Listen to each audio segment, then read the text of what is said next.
Every morning we have the morning focus. It's our reminder, of who the Bible says God is and who God says that we are. I need this reminder every day because I get thrown off by the littlest thing.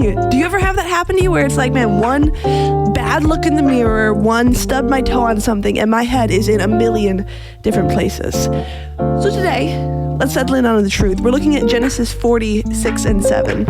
It says, when Joseph came to them the next morning, he saw that they were dejected.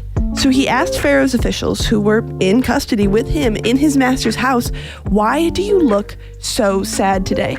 Now, this verse comes in the middle of Joseph's story. And if you don't know Joseph's story, he was a kid with big dreams that had a bunch of terrible things happen. His brothers sold him into slavery. He got falsely accused and then eventually thrown into prison.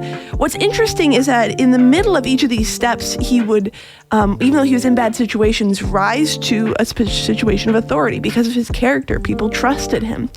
And so when you look at this verse where he walks up to a couple other prisoners, he was in jail at this point, but he had been raised up to a position of authority. And he asked them, what's wrong? Why do you look sad? Which feels like a ridiculous question to ask when you're in prison, right? It's like, well, yeah, I'm in prison. That's why I'm sad. But I think he asks this because he's got a different perspective on where he is, right? Joseph had these goals. He wanted to be, he had these dreams that he wanted to see, and where he was at currently did not line up with those goals. I've been there, right? Where it's like, okay, I know what I want with my life, but I'm just not there. I get frustrated.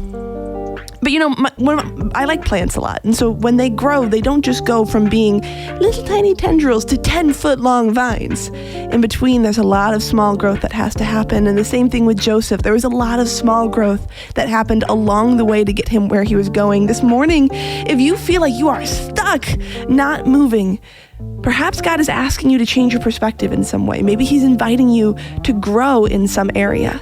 The reminder that we have today is that we are growing constantly.